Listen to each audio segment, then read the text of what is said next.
For when you want to spend your movie night feeling like you're back in the 90s, I've got 10 underrated cult movies from the 90s that you might have missed. I think this list has got a little bit of something for everybody: horror, comedy, action, sci-fi, even an early version of a superhero movie. My name is Daniel with the Cobwebs channel, and let's get started. Now I'm warning you. It's going to be a wild ride. eXistenZ from 1999. A game designer on the run from assassins must play her latest virtual reality creation with a marketing trainee to determine if the game has been damaged. This is a David Cronenberg film, and it was actually the first fully original screenplay he had done since Videodrome in 1983. And that makes a lot of sense because I do love Cronenberg because he's so consistent with his ideas and the kind of things that he likes to work with. The merging of human flesh and sexuality with technology and media. He deals with that stuff a lot. But man, this movie feels like a sister film to Videodrome. They have a lot in common. This is one of the Cronenberg films that I had missed until just recently, and now that I've seen it, I can say, one, I love it, but two, it is so weird. This is a really weird movie in a way that I found absolutely fascinating. Now, whenever you've got a film about people having to go into virtual reality, there's always going to be something inherently interesting about that, but the video game they go into is so strange. You would expect it to have more action or set pieces, first-person shooter kind of stuff, but it's nothing like that. It's a series of peculiar and offbeat scenarios and interactions where the characters just have to figure out what's going on. Jennifer Jason Leigh and Jude Law, with a rare American accent for him, are both terrific here, especially Jennifer Jason Leigh. She's so good as like the weird, kind of awkward, but also aggressive and dominant video game designer. Really interesting character to go through this bizarre film with. The way that Cronenberg has brought his ideas to life with a flesh, actual bioorganism game controller that physically gets connected into your body via procedure, almost like tattoos or piercings with the way they describe it, is like creepy, off-putting, but again, I was just fascinated going along this entire ride. I don't know what this movie was like watching it in 1999, but in 2025, it felt incredibly timely. Technology has advanced so fast with AI, VR, and a more obsessive video game culture than has ever been with hyper-realistic, addictive games. And I feel like whenever movies tackle this stuff today, there always has to be some kind of positive message around it because it's just so way of life. I think they just don't want to upset anybody. But Cronenberg has no positive messages. This is a dark, cautionary tale about the loss of humanity in the face of technology. And I thought it was awesome. I loved it. Next, let's go to a shockingly similar movie in a completely different genre. Stay Tuned from 1992. Mom, our parents are trapped in television. Instead of going into video games, this is about a husband and wife who get sucked into their TV. It stars Three's Company's John Ritter. Love to see him here as a husband and father who's just unplugged from life, and he spends all of his free time just watching TV. I appreciated this as a family movie tackling that because I think a lot of parents, spouses deal with that, just kind of checking out of the difficulties of life into TV or video games or scrolling on phones, as might be the most common version today. But he gets a rude awakening when a creepy Jeffrey Jones gives him some new technology for a free trial that turns out to suck both him and his wife into the world of TV. And what we get is this hilarious and fun satire where this couple have to come back together. John Ritter has to connect back to real life and real experiences, but doing it by hopping channels, going into all of these different TV shows and genres, cartoons, westerns, film noir, game shows, all of this stuff, and try not to get killed. Because that's the whole thing with this TV world. They just want to kill you and you just have to survive. I'd never heard of this film until just recently when Ken from Mid-Level Media, his YouTube channel, talked about it, and I had so much fun with it. It is hilarious. All of the satire they have about TV. There's so many just mini gags throughout the whole film where they'll just have like a commercial or a little preview for another show that's just making an insane joke about something. And like, I think every single one is funny. Like, I think I cracked up every time. Because they're constantly switching genres, TV shows, formats, it's impossible for this to be boring. And while I think I would have liked the human story about family and marriage and everything to go a little bit deeper, it's still about a topic that I appreciated hearing about. It's a really good movie. Tonight you pay for all that you've done to me.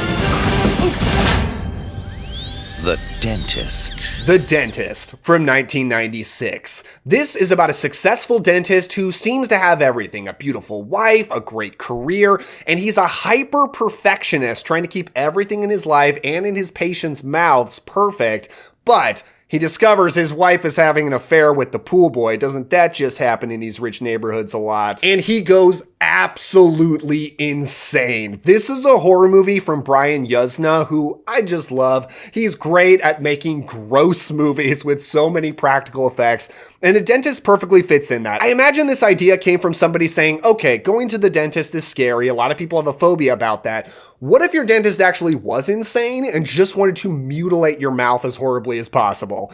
And that's the movie that we get here. So seemingly the main point of this movie is to be gross, and it succeeds at that. There is some repulsive practical effects as he is executing horrible revenge, or just being a lunatic doing it to people who don't even deserve it, through dentistry, destroying people's teeth, gums, entire face.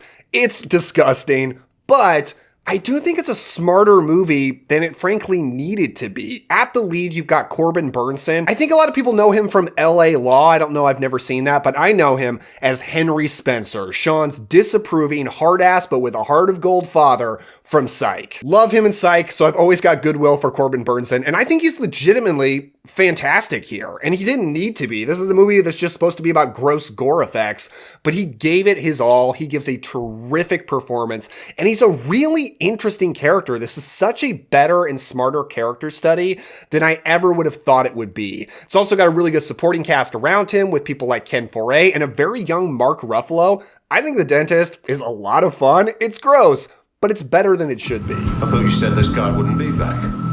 Sir, all the evidence and research shows that a serial killer of this type doesn't come back. Split Second from 1992. In a flooded dystopian future London, Detective Harley Stone hunts a serial killer who might not be human. I'm recommending Split Second because it's crazy. It is super weird and really unusual. It is a sci-fi movie taking place in the dystopian future of 2008.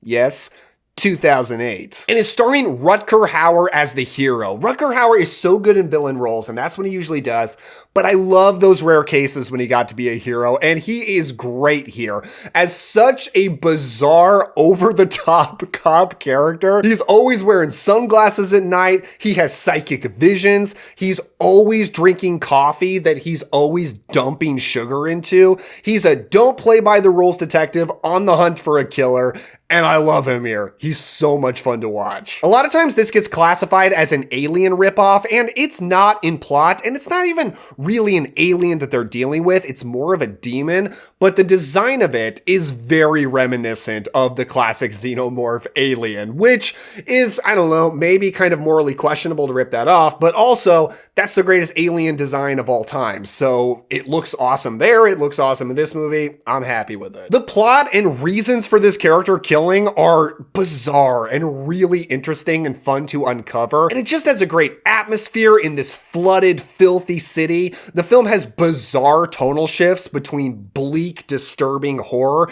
and just 80s style buddy cop fun. It's a wild movie. And I think if you're in the mood for that kind of thing, you're gonna have a blast with this. I don't hear any evidence. But we didn't need any. We had a confession. Did you kill her? Just Cause from 1995. A Harvard professor is lured back into the courtroom after 25 years to take the case of a young black man condemned to death for the horrific murder of a child. This is one of those lost legal thrillers that nobody talks about and I had never heard of before my aunt recently recommended it. Well, technically my wife's aunt, but basically my aunt. And it's because we were talking about intense movies and she said this was the first movie experience in the theater she can remember when she watched watched the movie and felt like she couldn't breathe. And I was like, I love intense movies, so I gotta check this out. And I loved this movie. Like, I loved it. But it definitely is a forgotten movie that wasn't even well received when it came out. It got mostly bad reviews, but I don't think that's entirely because of the film's quality. I think because of the way it doesn't live up to expectations. When you hear the premise of the film, and you heard that and you probably thought, well, I know exactly what this movie is. It's going to be an inspirational, positive, social message kind of movie. And guys, it is just not. It is not interested in that. It is way darker and way more twisted than you would ever guess. Just Cause presents as a legal drama, but is really a diabolical thriller. Like, I wasn't expecting to throw on this Sean Connery courtroom movie and see clear influence from Silence of the Lambs. I've also seen criticisms of Connery being boring and checked out in this film, and I totally disagree. I think he's the rock solid center of the film, allowing almost every other actor to play it bigger. Like, you've got Lawrence Fishburne in here as the local sheriff who reluctantly works with Connery. He's great here, gives a really fun performance. And Ed Harris getting to play an unhinged psychopath. I don't think I've ever seen Ed Harris do anything like this, and he chews every bit of the scenery, and it's so fun. The down south Southern Gothic aesthetic also makes this a really fun watch. I just think this is a really interesting story. No, it's not what you would expect it to be. It doesn't really have any greater points about the world to make. It's just a story. It's unpredictable. It's fun. I recommend this really highly, but don't Google it. Don't look on Letterboxd. Just go in and enjoy the wild ride. God forgives the brother that doesn't.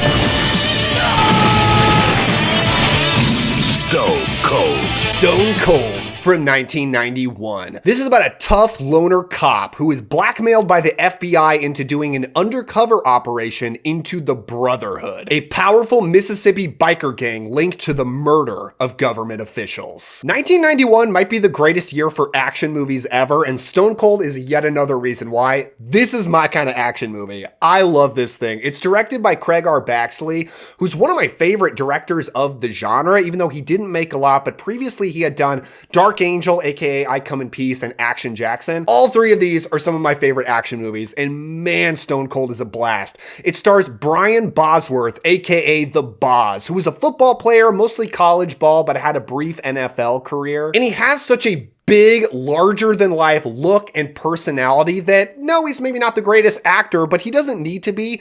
He just fits this kind of film. He is one of the most over-the-top cops you will ever see this side of Lieutenant Cobra, Cobaretti. I mean, the dude's got like a pet Komodo dragon, I think. I think that's what that is. But he's actually pretty believable as a cop that could go undercover in a biker gang. And the gang is led by Lance Henriksen. And man, he elevates this thing. He is such a good villain. And both him and William Forsythe have talked about how they thought this was one of the worst scripts they've ever read. And they basically just went to the director and said, I'm not going to say these lines. I'm just going to improv, and can you just go with that? And thank goodness he did, because I think so much of the weird off the wall dialogue is a big reason to watch this thing. You know, at a moment like this, I think of my father's last words, which were, "Don't, son, that gun is loaded." This is another real down south, dirty criminal redneck kind of feeling movie that I really enjoy the feeling of. And it is super violent. Like, the third act action is crazy. It's so over the top.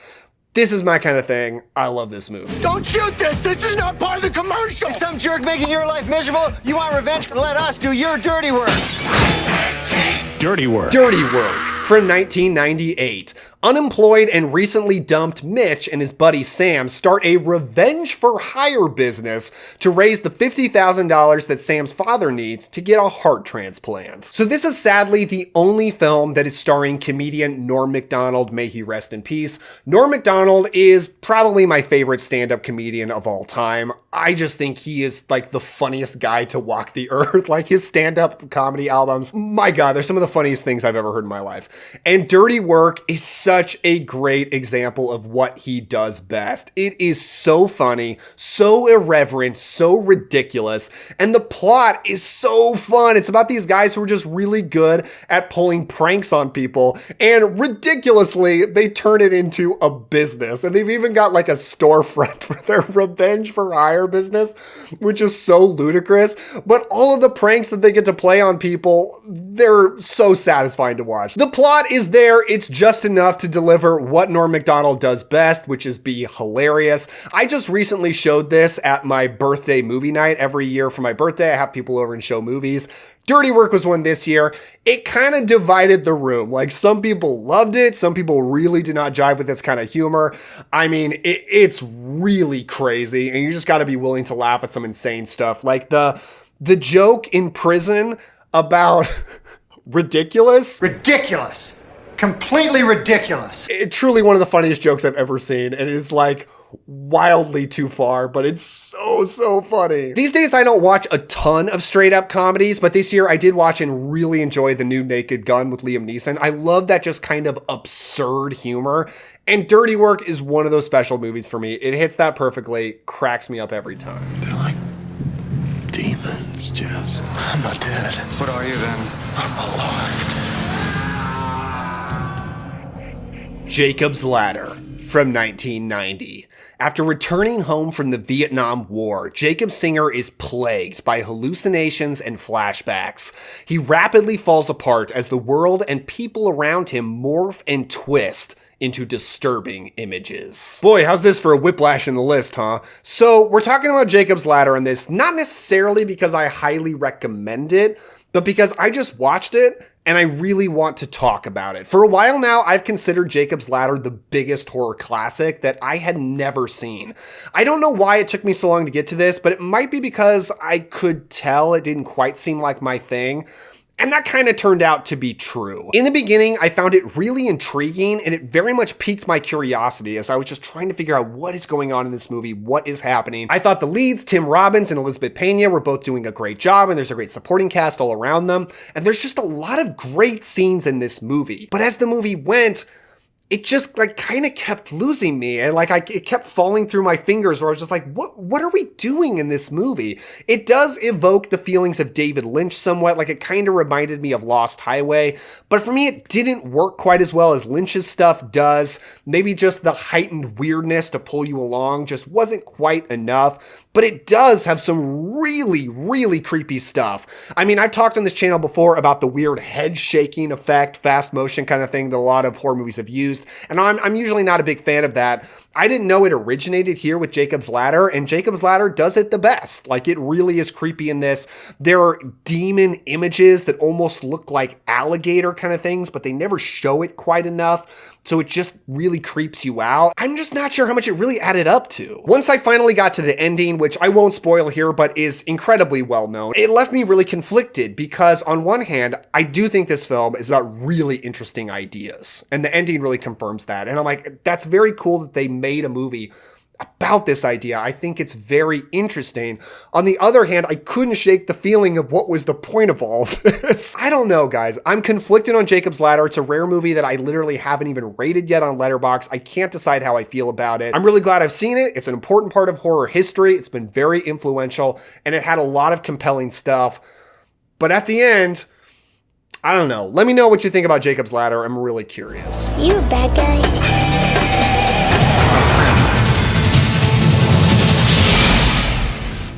Nowhere to run. Nowhere to Run from 1993. After Jacob's Ladder, let's just go to a total comfort movie. I love Nowhere to Run. It is a Van Damme starring action movie. It is an action movie, but it could just as easily be considered a drama. And it's a very archetypal story. I call it the Shane story. Maybe it goes further back than Shane. I just don't know. But it's the beaten down, wounded gunslinger or warrior of some type that goes into the small country home of a family, is taken in, is built back up by them emotionally so that he can use his skills of violence to save them from something. And that's what Van Damme really is here. Jean-Claude Van Damme is my favorite action star. I love him so much. And while he's not always the greatest actor, and I totally acknowledge that, though I really don't care, he's really good at being sad. Like, he's just got this sad vulnerability behind his eyes that really works on camera.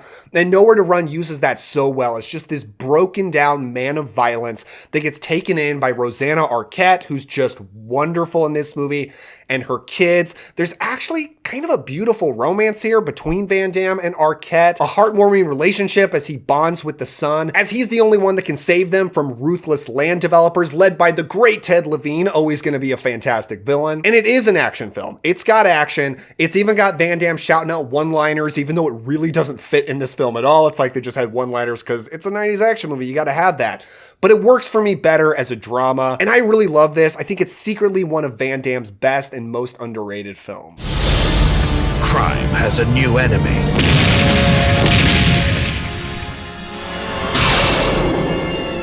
Darkman. Darkman. From 1990, Dr. Peyton Westlake is on the verge of realizing a major breakthrough in synthetic skin when his laboratory is destroyed by gangsters. Having been burned beyond recognition and forever altered by an experimental medical procedure, he becomes known as Darkman. So I really enjoy the small boom of superhero movies that we got around this time period right after Tim Burton's Batman came out in 1989, where strangely there weren't a bunch of superhero films about like the big popular superhero movies. There wasn't a Spider-Man movie. It was characters like the Rocketeer, Dick Tracy, The Shadow, and in fact Darkman came out because Sam Raimi, who directed Darkman, wanted to make a The Shadow movie and he couldn't get the rights. They wouldn't let him. So he made up his own superhero movie with Darkman. And he did an amazing job. To the surprise of no one, I still think Sam Raimi is the best suited director to make superhero movies. I think his Spider-Man and Spider-Man 2, those are my favorite superhero movies. I think they're the best. And Darkman is awesome because it's also so influenced by Universal monsters. Like Darkman almost feels like a Phantom of the Opera type character who has to put on different masks and disguises to hide his horrific disfigurement, and also tries to reconnect with his old love played by Frances McDormand. And I haven't even mentioned yet that Darkman is played by Liam Neeson. That's the second Liam Neeson mentioned in this video. Love Liam Neeson in this role. The acting is like, it's not as like perfect, brilliant as you'd expect from Liam Neeson's Frances McDormand, but it's heightened, it's fever-pitched, and it perfectly fits the tone of this film. If you're a big fan of Raimi's Spider-Man movies, you can totally see that this film is like the building ground for those, that he works out a lot of his ideas and skills and techniques here in Darkman that will later become Spider-Man. And I still think this film is awesome. Darkman is such an interesting character. He also has almost this schizophrenic type personality. He's going a bit crazy as he's becoming a superhero, which just makes him extra interesting. It's visually striking, action-packed, and it's got plenty of stuff for horror fans. Darkman rules. Before I go, I just want to send out a massive thank you to my patrons who truly make this channel possible. If anyone else wants to support me, there's always a link to my Patreon in the description below. And I want to send out a special shout out to Elizabeth Hughes, Diana W, and Christopher L. Davis. You guys are the absolute best. If you want to check any of these movies out for yourself, I do have streaming recommendations right here on the screen, but of course they're subject to change, so I also have physical media links in the description, and using them does help support the channel. If you want to hang out with me more, check out my last video on 80s cult movies. That link is right there on the screen. Thank you guys so much for watching. Don't forget to enjoy yourselves today, have some fun, and I will see you next time where we're kicking off our fall spooky season. So I'll see you then.